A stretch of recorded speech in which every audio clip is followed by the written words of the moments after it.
Planning and Zoning Board for going on about 4 years now in Tavares. Mr. Grenier is not going to run again, so his seat's going to become open after November 6th. Someone had to fill it. It was a good opportunity for me to take off the handcuffs that I feel I have with Planning and Zoning Board. Our scope of review is pretty limited. So moving up to City Council for me would be an opportunity to, hopefully help my community and help my neighbors out, help myself out, without being as restricted as I am on the Planning and Zoning Board. So I don't want to take up your time. I know you have another speaker, but I wanted to come by and just ask you guys for your support.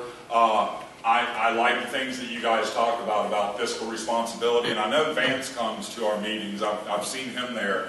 And I hope you would trust him. I hope he would say about me the one thing that you could absolutely count on from me on City Council is that I will always be conscientious about the fact that I'm a steward of your money.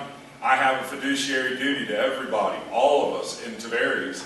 We determine the money we're going to take through millage rates and such. We also determine how we're going to spend that money. So you just will not meet a human being that would take that more serious than I will take that. I'm going to leave it there. I appreciate you guys letting me stop by to talk. Thanks for having me here. Please vote for Roy Stevenson on November 6th for Tavares City Council. Thank you. Can I ask a question?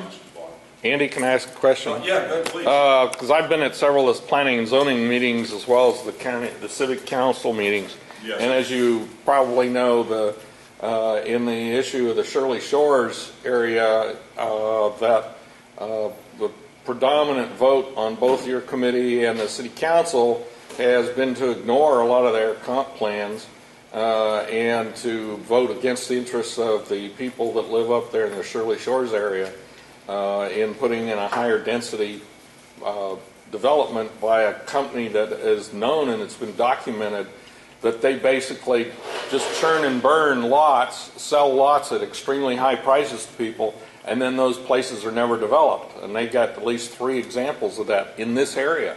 And so my question is, it seems to me that the city council ignores when people come in with that with several different neighborhood groups.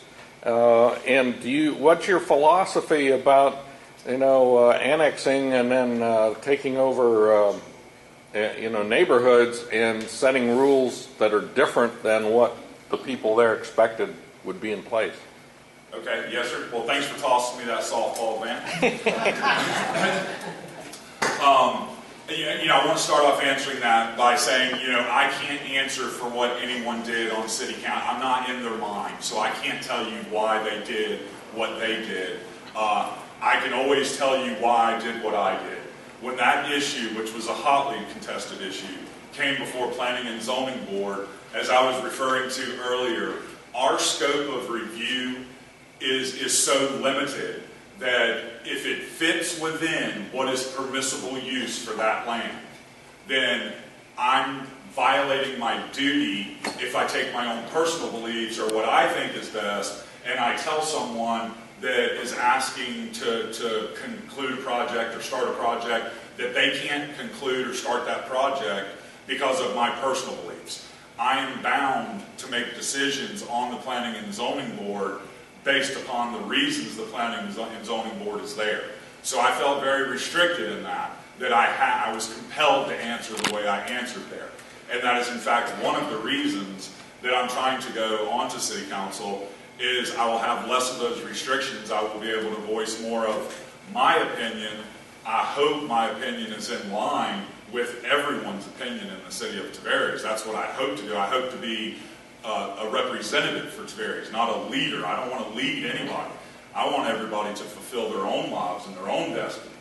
I would love to be a representative of the common things that we share. I want everyone to fulfill their dreams. So I hope I'm answering your question when I say to you that I felt restricted. I voted the way I voted on that because I felt like I was bound to do that under the purpose of the Planning and Zoning Board. I cannot answer why City Council did what they did. I just can't do that. Who sets those restrictions? Is it the attorney or who? Yeah, well, I mean, it comes, we're working on a new comprehensive master plan now. And that kind of sets the roadmap. It's not necessarily the ordinances or the laws that govern the city of Tavares, but that kind of sets a map, and that gets sent up to Tallahassee. So if we determine, over the next 20 years it's our intent to be small town America, then Tallahassee is going to hold us to making decisions in line with that vision. If we decide we just want to be the next suburb of Orlando, or we want the villages to grow and consume us, then we have to make decisions based upon that vision.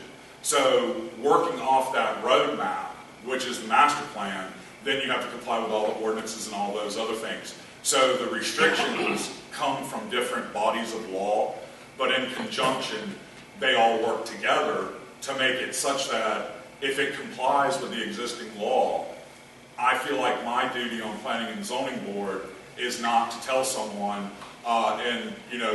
it's kind of like a free market solution. If it complies with the planning and zoning rules, I feel like I would not be doing my duty if I turn something down from someone or for someone just because of my own personal whim. I'm not allowed to exercise personal whim on Planning and Zoning Board, nor on City Council. Okay. Thank you guys for letting me be here.